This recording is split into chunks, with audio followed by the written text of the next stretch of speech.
In this lesson, we're going to practice some more with the side splitter theorem, and remember the triangle side splitter theorem allows us to solve proportions. Basically, upper left, lower left is equal to upper right, lower right. But we can also do some other things. We can do upper left, whole left side to upper right, whole right, lower left to whole left, and lower right to whole right.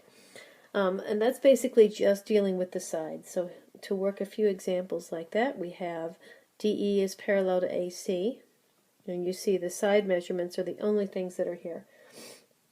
So if I do that, I can do upper left, lower left is equal to upper right, lower right. Cross multiplying, 6x is 30, and x is 5. Okay. For the next one, if you look, I can do this again. I have upper and lower. I have the whole thing and lower, but I can find the upper here because it's 56 minus 21. That's usually the easiest thing to do, and that's going to be 35. So 35 is that length, and you set up your proportion again. Take a second and do that, and cross multiply and solve. And if you did that, you could have done something like 28 over x is equal to 35 over 21. When you cross multiply, you end up with x is 16.8. Remember, you're not always going to get whole numbers, and that's okay.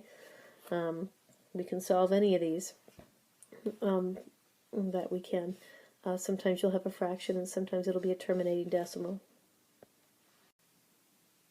So this next one is a little bit more algebraic. We still have that DE is parallel to BC, and DB is 6, and AE is 8. But now, all I know is that EC is 3 times AD. So again, think to yourself, which one do I know nothing about? And that's what we're going to label X. So if I know a little bit about EC, I know nothing about AD. So AD is going to have to be X. And to represent 3 times that, it's 3X. It's not X plus 3. It's 3X. Now we can find AD.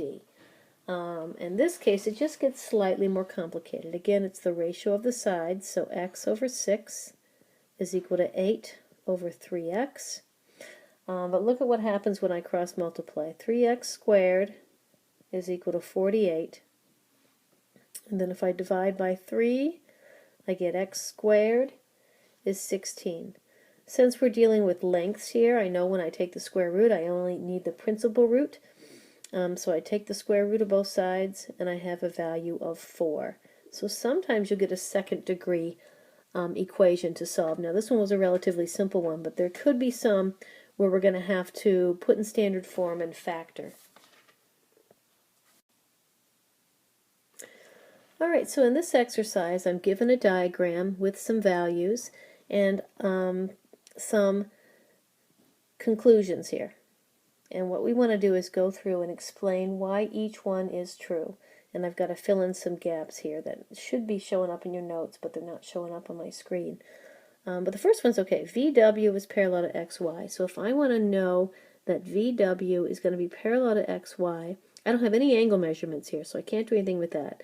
But if I can show that the sides have the same proportion, that's sufficient to say that those two are parallel. So let's take a look at the left-hand side. I have a 2 over 1.5, and if I simplify that or write it in the smallest fractional form, you get 4/3.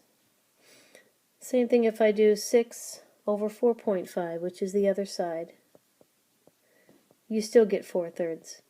Now another way to check would be to set them up to each other and then cross multiply and see if you get the same answers when you cross multiply.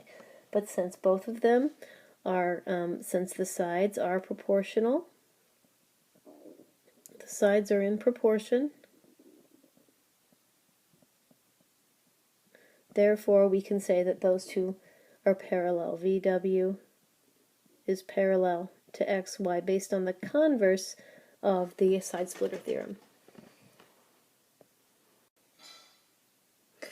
Alright, so I've attempted to write in these missing symbols, but it doesn't look very good. It does look better on your paper, but this is angle Y, is congruent to angle UVW, and angle X is congruent to angle, it was UWV, and this is UVW. So that's what we're trying to show. Well, we've just shown that these two are parallel. So that guy's parallel with that guy. And what we know is that statement that if parallel lines are cut by a transversal, then corresponding angles are going to be congruent. So that's going to work for both of these reasons. And then we'll write all that out. Okay, so here's our reasoning that you would have to write out. If parallel lines are cut by a transversal, corresponding angles are congruent. From there we can go to this. We want to show that UXY is a scale drawing of triangle UVW with a scale factor of 7/4. So UXY is the bigger one, UVW is the smaller one. And what we can do is that we know that we have two pairs of angles that are congruent. So this is true because of angle-angle similarity. And then we can scale the sides. So the whole side, if I take the larger side, the whole side is 6 plus the 4.5, so that's 10.5.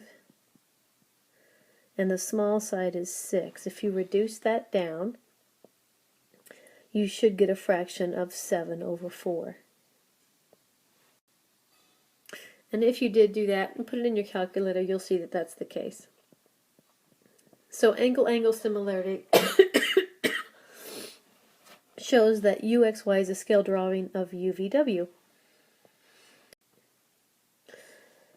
So knowing that, we can say that the two triangles are similar to each other, and then we want to show that XY is equal to 7/4 U. Well, if they're similar to each other, that means all sides are in proportion. So the larger side, XY, is going to be equal to the smaller side with that scale factor, and the scale factor is the larger over the smaller. So we know that has to be true if the two triangles are similar, and we said that they are similar, so all corresponding sides are in proportion. But what you have to remember is that when you deal with corresponding sides, you're dealing with the top to the whole and the top to the whole to the two parallel lines. So again, going through all that, that lets us work with the bases of the triangles. So here's my two triangles, and we know that AB is going to be parallel to DE, and so the ratios I can set up that include the parallel lines have to include the whole segments of the triangle. So you have to think in terms of a little triangle and a big triangle. When you are dealing with these two lines, you cannot do just the little bottom segments. That doesn't work. The top segments are part of a triangle, or an entire side of a triangle, so they can work. So the ratios that I can set up would be AB over DE. That's my parallel sides.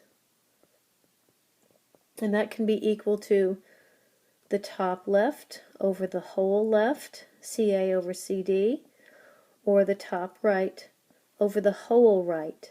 You cannot do BE or AD.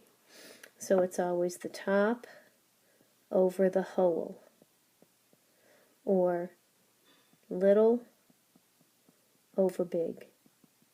And you can take the reciprocals of these two. That would also be valid. And again, this is just another way to look at it. Since we know the triangles are similar, you can treat them as separate.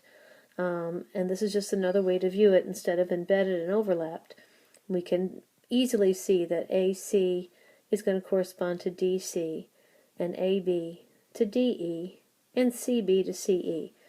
So what we can't do, we cannot use the lower sides when working with the bases. Alright, we'll finish up with a couple of examples, and then the application problems we're going to do in class together so I can help you set them up. So again, these aren't anything really that complicated. We're just now going to deal with the parallel lines. So in the diagram below we have MN is parallel to AB. And then we have all the measurements. We want to find the length of MN. So I'll put an X there. And in this case, remember, I cannot use this little segment down here. I got to use little triangle, big triangle, little triangle, big triangle. So one way to set this up is to say 6 over 8, that's little to big, is equal to little to big. And then you cross multiply, you get 8x is 72, and that gives us x is equal to 9. Same thing over here, we can turn the triangle around. We still have our parallel segments, so that means I have a little triangle of BDE and a big triangle of BAC. And we're going to be labeling this thing, let's see, DB, so this is 6, AD is 2, so here we have to be careful. DE is 9, and I want to find the bottom. This is where you're going to make a mistake. You cannot say 6 over 2 is equal to 9 over x, because 2 is not part of a triangle, it's just a segment. You have to find the whole side length. In that case, that's going to be 8. And it looks like you almost have the same triangle as before, so I'm guessing my answer is going to be 12, but let's find out. We have to do the whole side length, so BA over BD, that's big over little, is equal to AC over DE. So 8 over 6 is equal to x over 9. 6x is equal to 72, and x is 12. So we will do more of these in class. We're going to do these application problems together in class so you can set those up right, and we'll do a lot of practice with this stuff.